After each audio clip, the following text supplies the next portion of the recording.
Hello, my fellow extraordinary Americans. My name is Cosmos Dar, and this is Extraordinary America.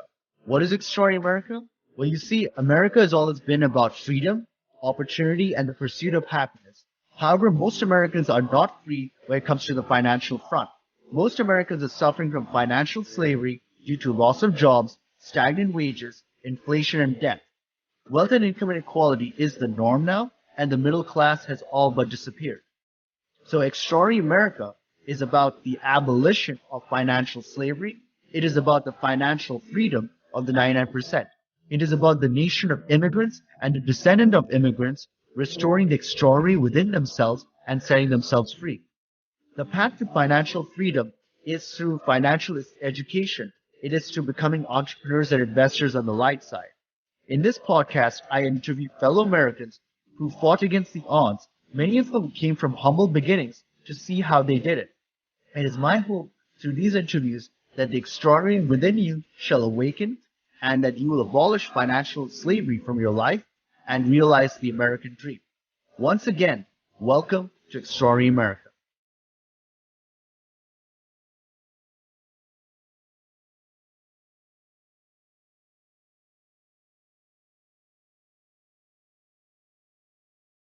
Welcome back to the show, my fellow extraordinary Americans. For today, we have a special guest called Trevor Stuart. Trevor is from Canada and is a very successful real estate agent and also a keynote and motivational speaker. I have him on this show because Trevor has a very inspirational story of fighting against the odds and succeeding in the field that he undertakes.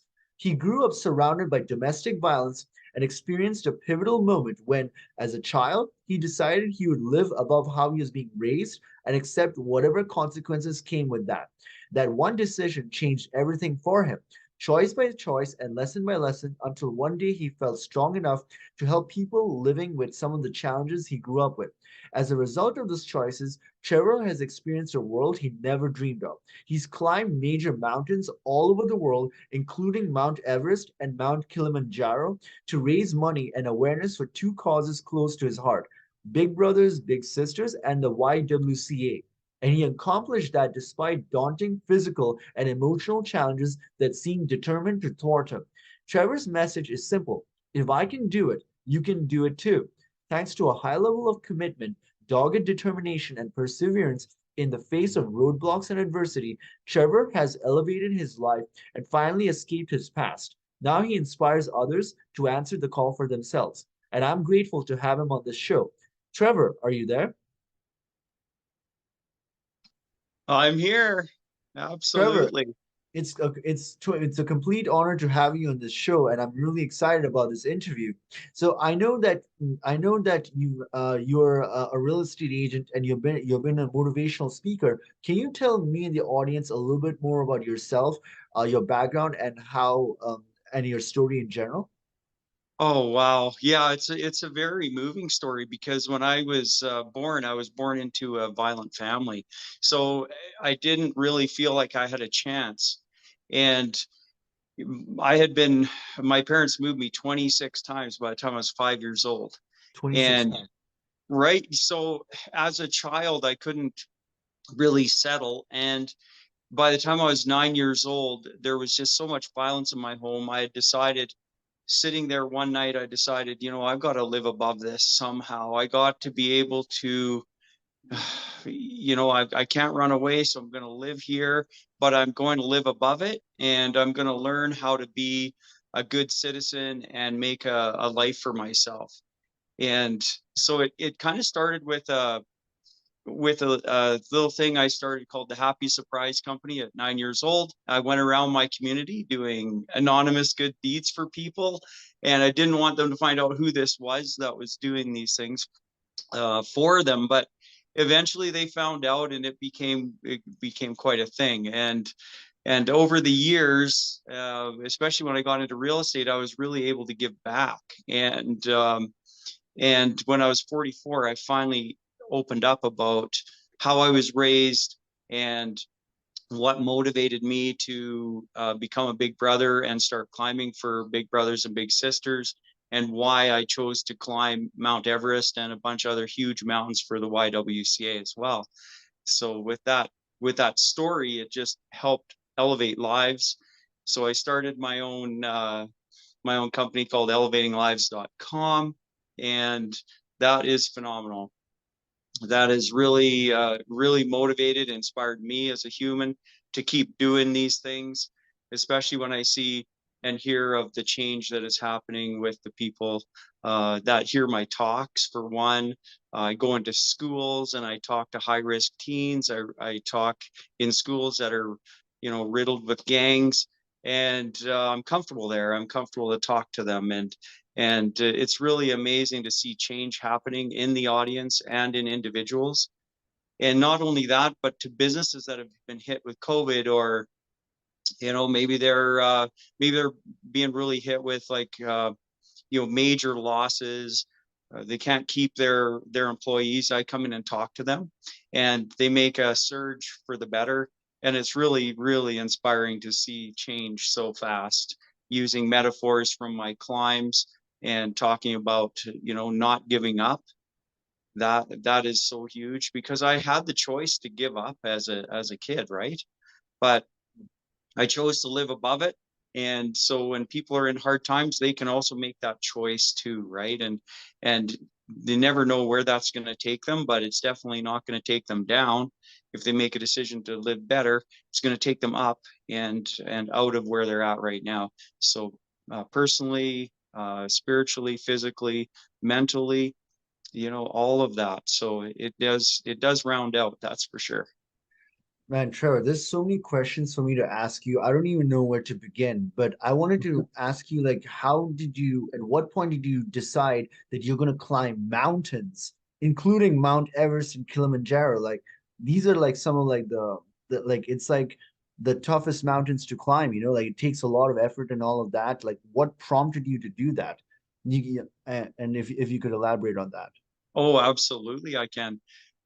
Well, it kind of was by accident, to be honest. It all started with me skating a 50-kilometer skate. It was a marathon race, and it all started with that simple decision. It sounds funny. How does a 50-kilometer ice race skate get you to the top of Mount Everest? But that's where it started. And what happened was, 50 kilometers in ice skates is almost unheard of.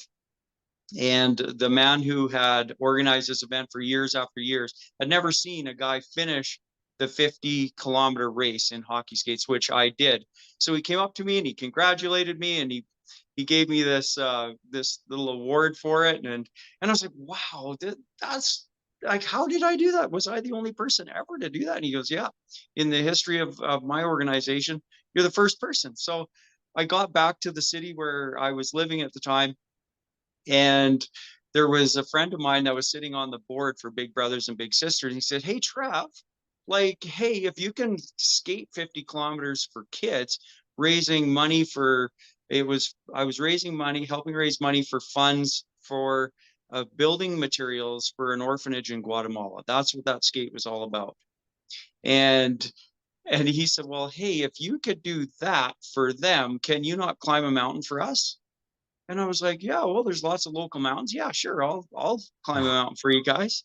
And and after a month of me telling people about it, and different realtors, home inspectors, appraisers, people that I'm with every day, they started giving me, oh, here's 20 bucks, here's 20 bucks, here's 20 bucks for the charity. And before long, I'd raised like 1,200 bucks. And then the Big Brothers phoned and they said, come on in and sign a waiver, because you don't even know what mountain you're climbing yet. And I said, you're right, I don't. Yeah, I'll be in. So I came in.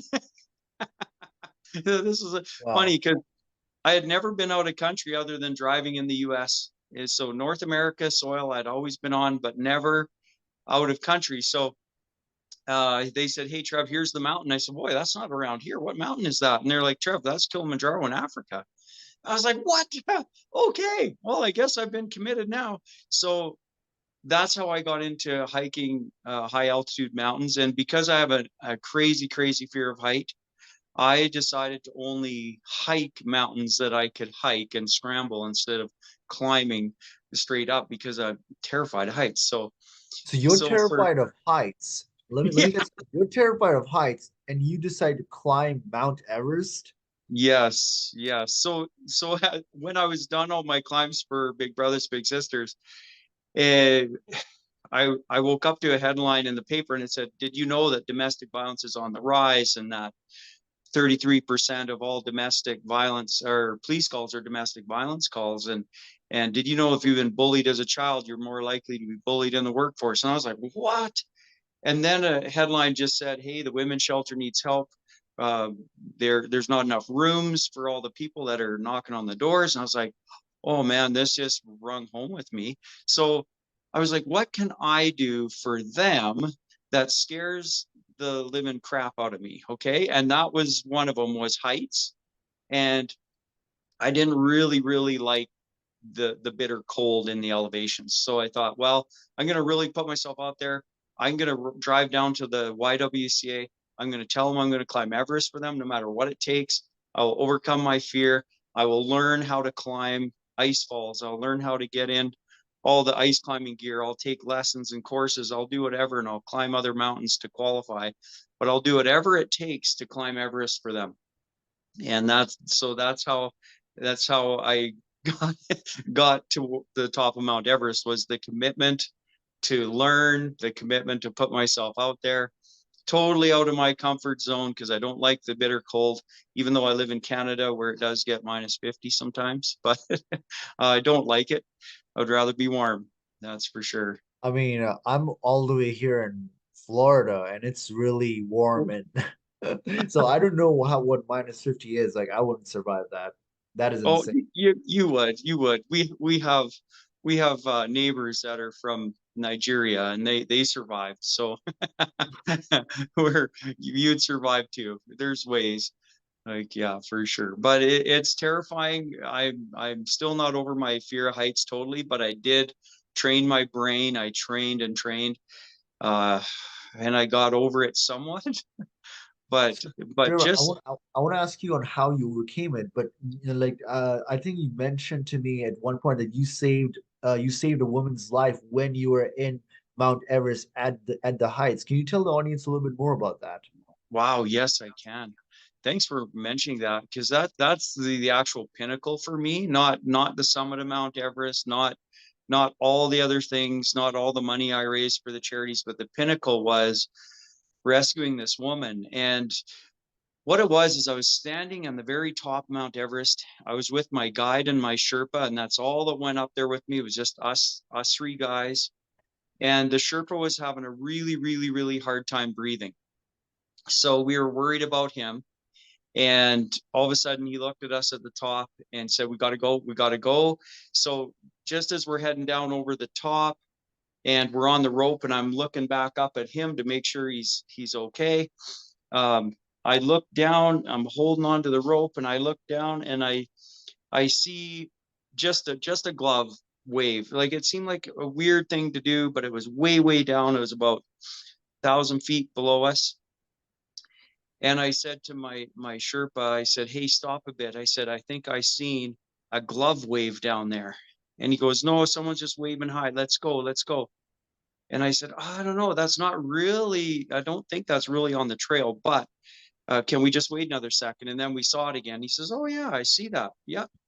But he was having a really hard time breathing, so he was our concern at this point. And so we were coming down the rope and we were getting him going, and we were the first ones to the top. So what happened was we had to then detach from the line, let other people go, and then reattach as we're going down. There's only one line.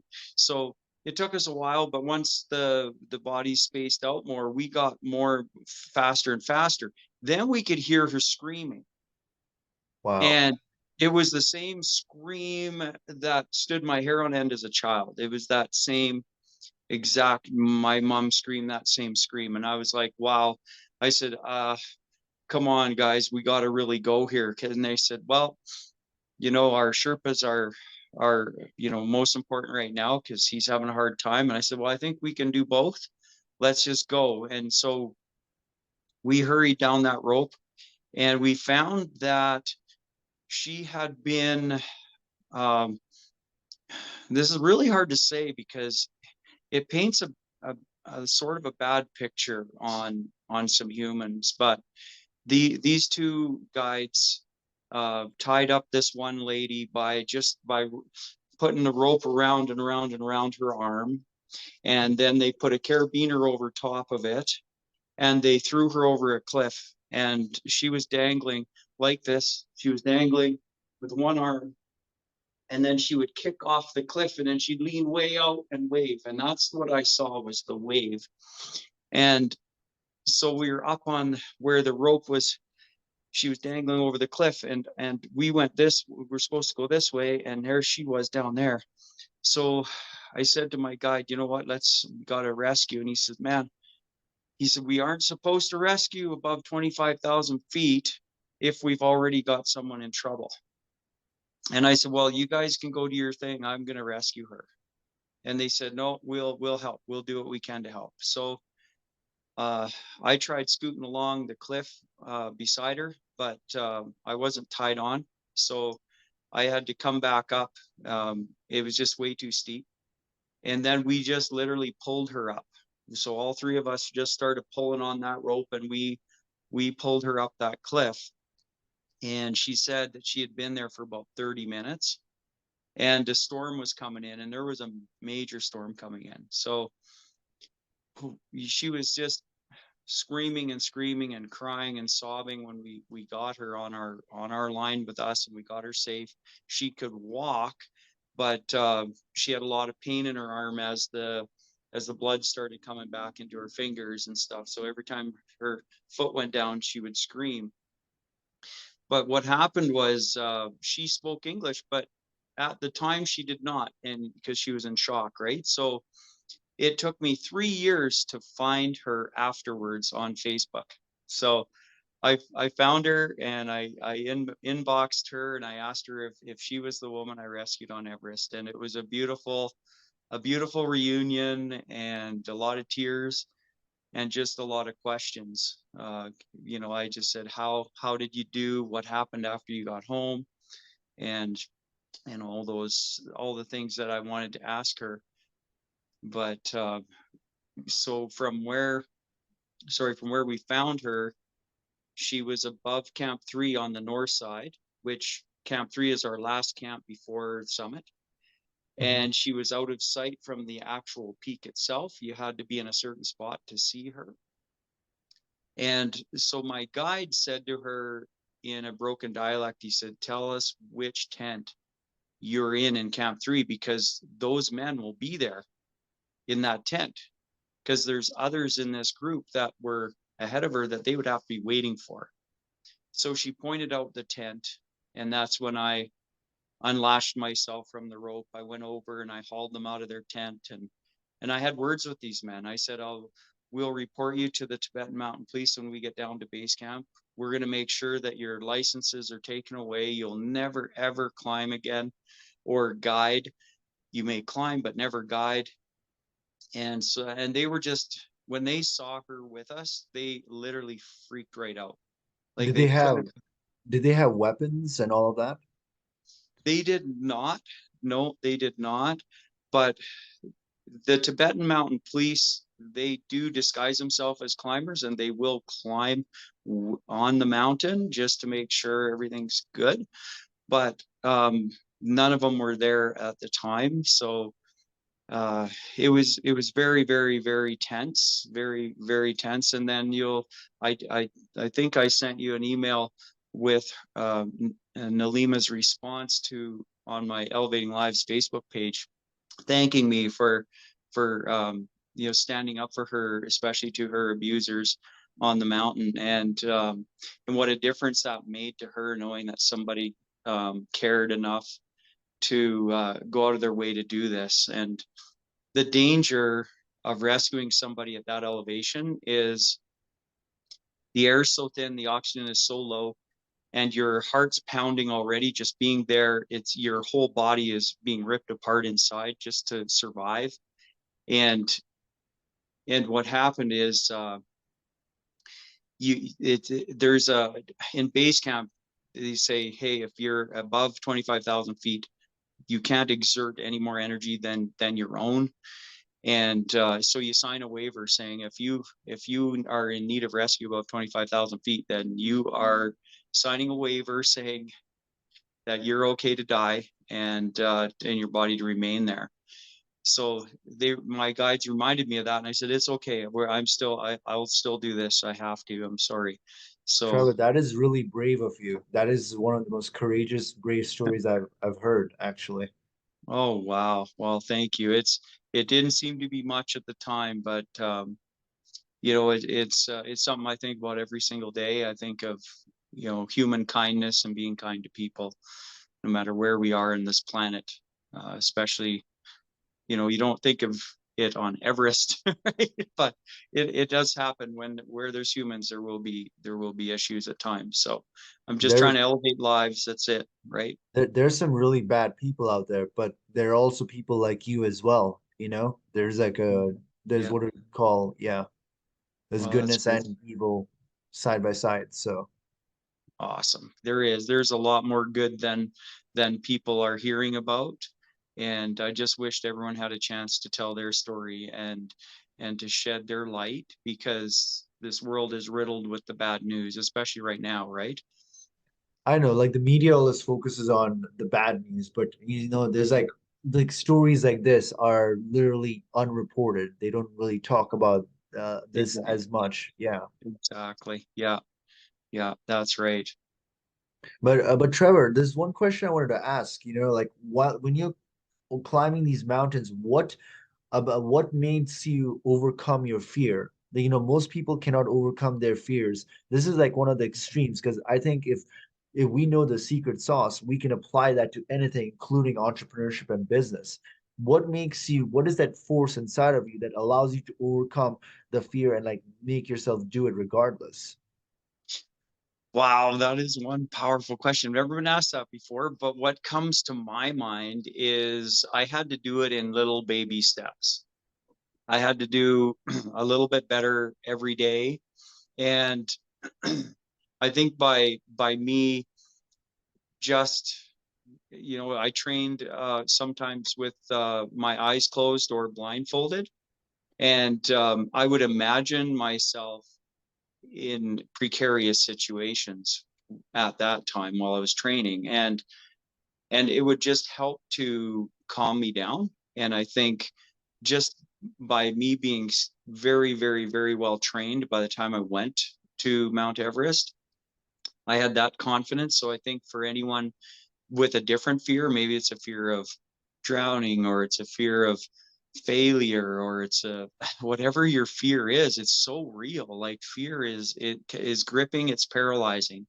So in order to get beyond that, you can't just sit there one day and say, okay, my fear is gone, without actually doing anything about it. So with myself, it was always baby steps, little by little.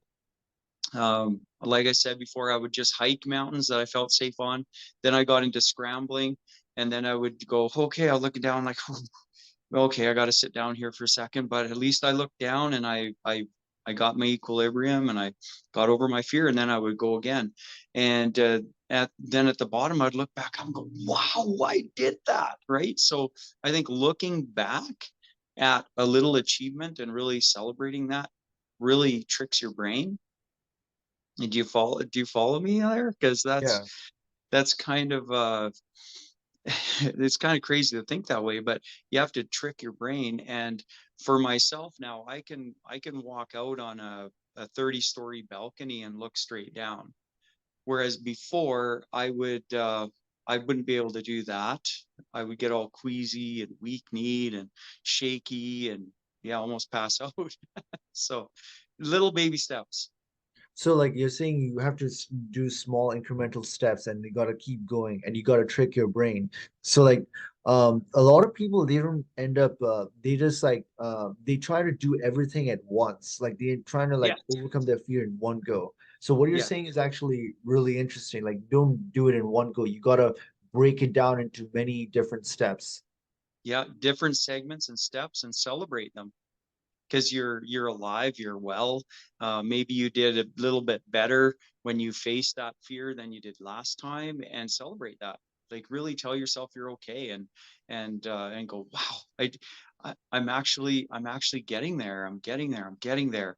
So honestly, it's just about that being 1% better than you were yesterday. No, I totally agree with you. Like, I think there's like a term for it called incremental gradation, where like you do a little bit, and like there was this book that I read called The Compounding Effect, and they Yes. exactly tell you what you're talking about with regards to like doing anything you want, but you have to be consistent and you have to be disciplined, and you got to consistently go there, and then that's how actual change occurs. So I think you actually did a form of compounding effect, but you didn't, I don't Yeah. think you realized it. Yeah. Yeah, yeah, that's right. Yes, that's exactly right. I read the book too years ago, and it was very effective for me. And So yeah, go ahead. no, you're first. Sorry. No, I was gonna like ask you like because there's like a bunch of questions I had to ask, not only about overcoming fear, but like right now in America and like all across the world, there's a lot of like domestic violence happening, right? So It's what would crazy. you tell somebody that just came out of domestic violence and like they want to succeed in life and they want to have great aspirations, but they think that it's a clutch and then their past is going to affect their future? Wow. Well, that's a good question too. Well, just for the audience sake, the domestic violence that I had growing up as a child, it had me gripped in terror and fear as a child growing up. So just really quick, just so the audience can understand my level of abuse, is I wrestled a loaded gun out of my father's hands. He was aiming it at my mother, saying that he was going to kill her. And Wow. my mother, she had tried many times to commit suicide.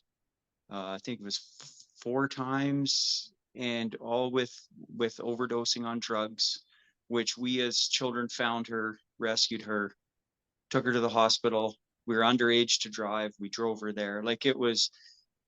This is the thing that we grew up with. And my own brother tried hanging himself, and I climbed the rope and cut it off above his head and fell down with him and took it off his neck.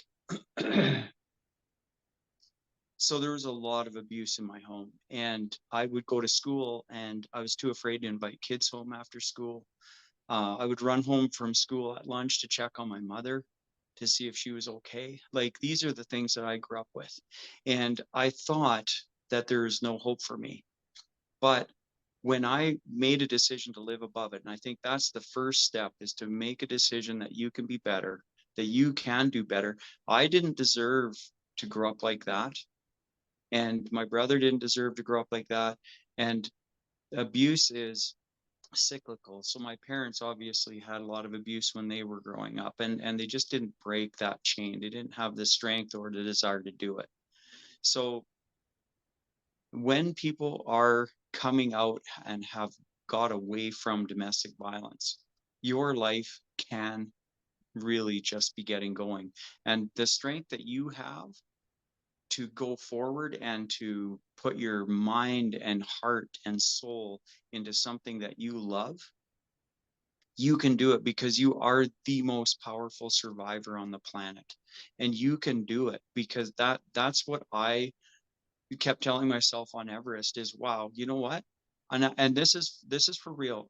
I want to tell the audience this really slowly. I said to myself just about every single day, wow, Everest is way easier to climb than surviving one day in my home growing up. And I Wow. kept telling myself that over and over again. And that just fueled my fire. It fueled me to just take another step and go a little bit closer to the top. And I think, that message would be for those that are just, maybe they're even in domestic violence and they've tried to flee. I tried to flee. I tried running away. I tried all kinds of things. Is once you're out of that grip and that terror, then just don't blame yourself. Look for help, get the right therapy, believe in yourself, and anything is possible. Absolutely anything. Trevor, I mean, I know like there's like so many people that survive domestic abuse that has like lasting trauma. How would you advise somebody that survived that to like get out of that cycle in their head and like move on to to succeed in whatever they're doing. Oh, I see. You're good at asking questions. Those are powerful questions. I want to be able to answer that, as powerful as that question is. The I honestly think that it's still the baby steps. You can't decide one day that you're 100% perfect and that you're going to go out there, you're going to get the best career and you're going to make $1 million a year. You feel like that because you're now liberated from the domestic violence, but it's also wrecked you as a human, right? A part of you is wrecked. You have to rebuild yourself. You have to get a platform, get free counseling, get a therapist, get a good friend that you can lean on, someone that's not going to hurt you or take you for a ride. But you honestly need to feel like you matter in this world. And that's the thing is, when you're abused, I know I didn't feel like I mattered. I lived my life like I didn't care if I died that day. I didn't care. Here's just real quick. My substitute teacher in grade 3 said, "Trevor, what do you want to be by the time you're 20?" And I looked at her and I said, I have no idea. Never even thought of that. I probably won't even be alive by the time I'm 20. Wow. And she said, "What?" So she gave me a little note of paper and it said, "I want you to take this home. I want you to write 10 goals that you either want to have achieved or want to have under your belt by the time you're 20." And I said, "Well, this is impossible because my mind doesn't even go there." As a 9-year-old living under severe abuse, you don't think like 20 is way too far. 20 is like 90. So I brought it home and my mom said, "Well, you got some homework to do. So, take some time." So it took me all summer to write 10 goals down. And one of them was to be happy. That was my goal, to be happy. I just want to be happy when I was 20. I just thought if I make it there, I just want to be happy. And I wanted to be a police officer or a ambulance attendant or a fireman. I was putting all the things in there that cared or rescued people. And it's really it's really amazing because by the time I was 18, I was a paid ambulance attendant. I was a volunteer fireman since I was 15, and I had forgot about those goals. And on my 20th birthday, in my birthday card was my goals that I had wrote, and I gave them back to my teacher, but my teacher ended up giving them to my mother, a copy. So that's how I got a copy of it. So now I use that in my presentations. And out of those 10 things, only 8 of them I have not done yet. So it's very powerful to set goals and make them fun, make them simple. Like, you just want to be happy, and that's a goal that will start you in the right direction. Wow, Trevor. One of the reasons I was so interested in having you on the show is because right now, all throughout the world, so many people are going through hardships, right? Like especially a lot of it stems from financial hardships, but like from there it stems like family troubles and just like Yeah. not only that, like on like national level as well. But from your perspective, what is the one important lesson that you could tell like somebody like who's going through in like a hopeless struggle, like where it's like complete darkness in their life, and like they don't see the end of the tunnel. Like what advice would you give to that person to keep going on and go to the other side? Yeah, I've been there. I really have. I've been there in that dark time. And is uh, don't give up. Like, I honestly, that seems really lame to say don't give up, because that's a saying, motivational quote, it's everywhere.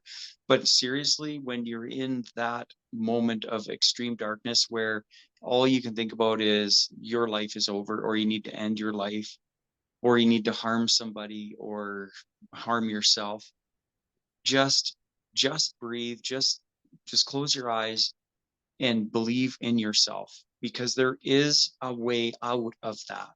There is. There's a way out, and there's a whole different life out there, especially when I was super uneducated.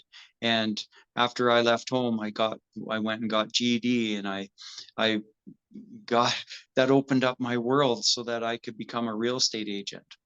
And who would have ever thought as a kid being raised in, sometimes all we lived in was a shed with plywood floors because we were only there for 4 or 5 days and then they would move me again.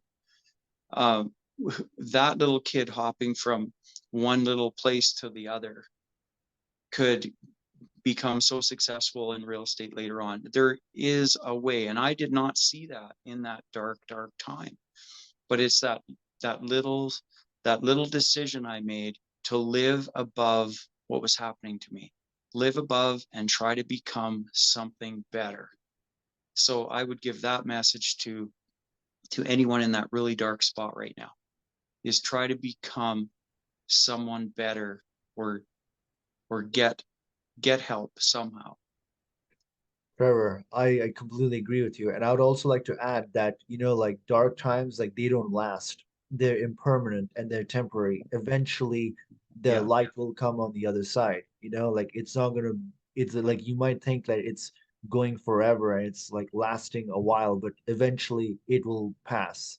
Yes, And it will. sometimes whenever I go to like even I go through times where like I feel like kind of like sad or depressed, and I tell myself that all of this is impermanent and eventually it'll pass. And I just go into myself and know that for me, like personally, Trevor, it's having faith in God. Like I know Yeah. there's like a lot of Yeah. agnostics and atheists out there, but for me, faith and knowing that Mhm. God is there with me, it gives me a huge source of strength, because God Yes. is there with you in your good times and your bad times. And sometimes, like, I would like to add, like, I've had this conversation with others, but there's this thing called like, sometimes you need to have pain in your life in order to grow and reach the next level.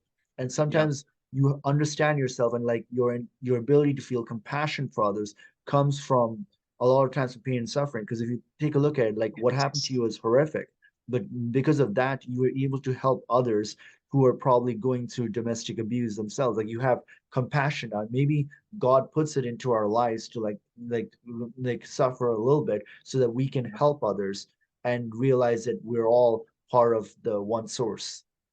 Oh, absolutely. That is very well said. I agree with you 100%. 100%, because it creates within us, especially for myself, I can feel people that are going through abuse. I can feel their pain too. And so when I'm talking at a conference with high risk adults and or high risk children and teenagers, after I'm done, they will just come running towards me and they will tell me things that they've told nobody else yet. And so if you've been in a situation where, say, domestic violence, and you come out of it, your your your aura exudes safety to people because they know that you've been there and they can feel it and they trust you. I had a conference and I spoke, and this 17-year-old boy come running up to me and he had tears in his eyes and he stood about 10 feet in front of me, and his bottom lip was just quivering, and I said, you don't have to say anything, I got you.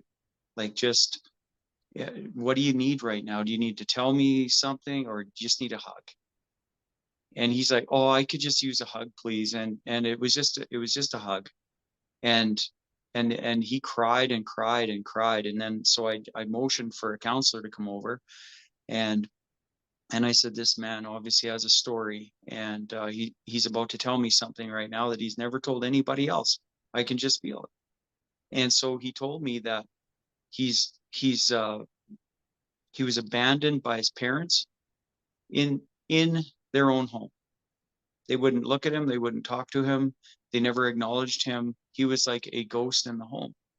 And because he didn't do exactly what they wanted him to do, and he stood up for himself, but he was abandoned by his family. How heartbreaking is that for a young child? And he was able to tell me that, and the counselor was there, and then they looked at each other, and the counselor said, I've been counseling you for years and you've never told me this. So when you could be that channel for somebody to to come out, and because they feel safe, right? Because there's that element of trust. They know that you've been there and walked that walk. You're not just talking a walk, you've walked that walk. Trevor, I agree, and I think one thing I would like to add is that if like for our audience as well, like a kind word or just like kindness and just like a little bit of compassion, like in your everyday life, you never know who you'll impact and who's going to be impacted. It could as well Right. as save a life and make all the difference in the world. So Yeah, I would that's like to right. add that as well. Thank you. Trevor, there's like so much to ask you, but like now the hour is winding up, and I wanted to know like, can you tell me and the audience a little bit more about your Elevating Lives company and what it Yes. does? Yes, definitely. So elevatinglives.com, you can easily find me on there. And my blogs are on there. I have stories on there, and my public speaking is on there. So I am for hire. I go all over, and I speak to schools. Speak in conferences. I'll keynote conferences all over. And that's where you can find me, elevating lives. And it's really exciting to have that website there, because people are coming across it just randomly and messaging me, and so I never know where I'm going to get a message or a call from. Okay, that's awesome, Trevor. So like like you basically like you're there for speaking, and it's about you going to events and all that, right? That's exactly right. Yes, and I do all my climbs for charities. And I was able to raise 43,000 for the YWCA, and I think it was 37 or 36,000 for Big Brothers Big Sisters Canada. So just a lot of awareness. That's what it's all about. Can you tell the audience a little bit more about these charities and what they do, like the Big Brothers and the YWC? Yes.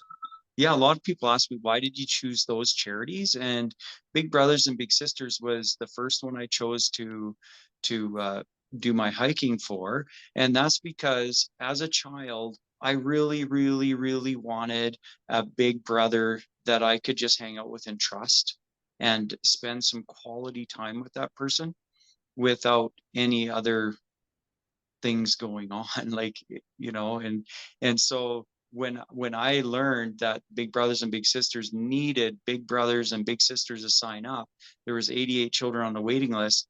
I signed up right away. I was like, wow. And I said, who's the longest child on the waiting list? Like, and they're like, well, this boy he's been on for almost 2.5 years waiting for a big brother. And I said, that's the one. I don't care who he is. Nothing. I'll take that one off the waiting list.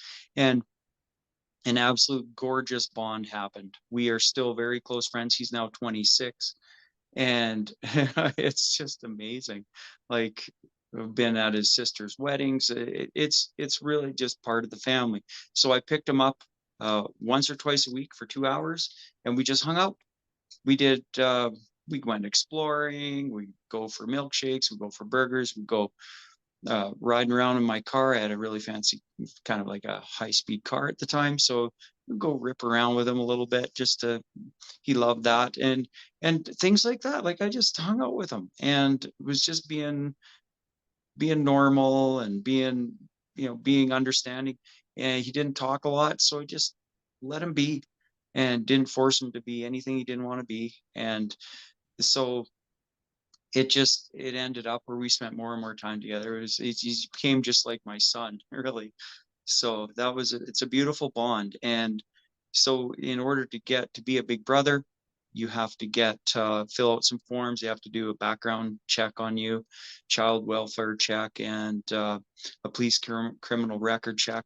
And then you just gotta get accepted at the Big Brothers Big Sisters district, whatever district you're in. And then yeah, you can go in, and they put some little matches in front of you that they might think matches you, but they don't put photos. They just say, here's say a boy, he's 12, or here's one that's 10, here's one that's 6, and we think one of these three would be perfect for you. Which one do you think would be perfect? And you read about their story and how long they've been in the program, and then you make a decision. And then they contact the mother, or and then you agree to meet, and it's really, really fun. So that I would highly recommend. That was life changing for me. It was really, my life changed when I became a big brother, for sure. And in 2014, when I woke up to those headlines in the paper that domestic violence was on the rise, I went, what? With social media, how is this possible? I was living in a bubble. I just thought that, with social media and access to people reporting things, it was getting better. But no, in 2014, it was horrible, and it's only gotten worse. So that's why I went whipping down to the YWCA, because the article in the paper said that more women and children were trying to flee domestic violence, but there was no room for them there. Mhm. They were full. And I was like, what? Have if I me and my mom and my brother had got away for good, and we had got all the way to the doors, and there was no room for us? I just thought, like, how is this? How, like, my mind stopped there. I was like, I can't even imagine trying to go back to that. So that's when I drove down. I said, I have to make a difference. I made a difference for big brothers and big sisters. I'll create lots of awareness for you. And I think the bigger the mountain, the better this time. If I can tackle my fears, I'm going to do Everest. And so the YWCA they have a lot of programs when you knock on their door. So what I learned after the fact was none of those children or women were turned away. They were housed in different communities.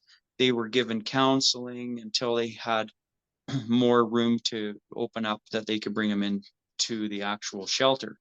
So there's tons of resources through the YWCA that I didn't even know existed. And so and it's not just for, this is really crazy. You're not going to hardly believe this, but when I was climbing Everest, men from around the world started knocking on the YWCA door saying, why is this guy climbing for the women's shelter? And we need help too. So they have started helping men as a side thing, because they're coming so much now to the YWCA, to their resources. So they're helping them outside of the shelter. They're helping them with in ways that, counseling, therapy, housing, in different ways. So there, for men out there listening, that's also a resource for you. And that I guess all started because of the efforts of Everest. So That is awesome, Trevor. I'm really glad that you're supporting these causes and you're a really good human being. And the world can use more of you, like and people like yourself. And so, Trevor, is there any other project that you're working on other than this that you'd like the audience to get a glimpse of? wow. Well, I am actually. Thanks for asking. I am writing a book called Live Above It, and it's going to be a snippet of my life, but mostly Everest and the rescue on Everest. And so, it's mostly written, and it could potentially go movie. So we're pretty excited about that. That is awesome, Trevor. So, Trevor, how can our audience get to know more about you and connect with you and the work that you're doing? Oh man, I would just say, they just email me. That would be the best way to get in my inbox, and then I'll respond right away. That would be the best. And I would say bookings at elevatinglives.com would be the best. Okay, that is Yeah, awesome, Trevor. Yeah, I really appreciate that you took the time to come on this podcast and tell your story and the lessons you've thank you.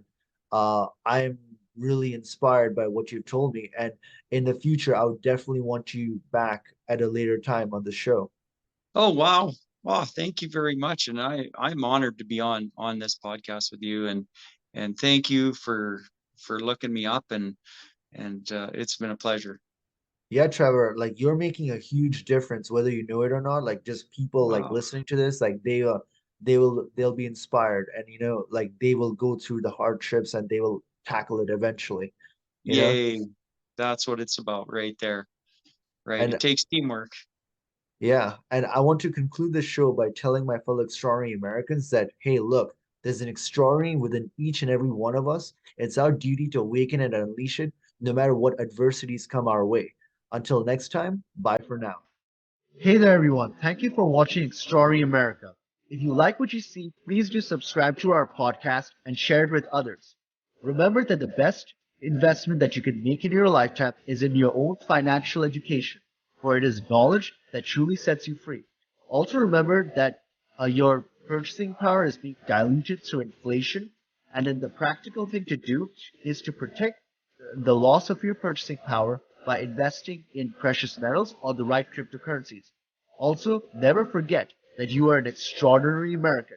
We'll see you in the next episode. Bye for now.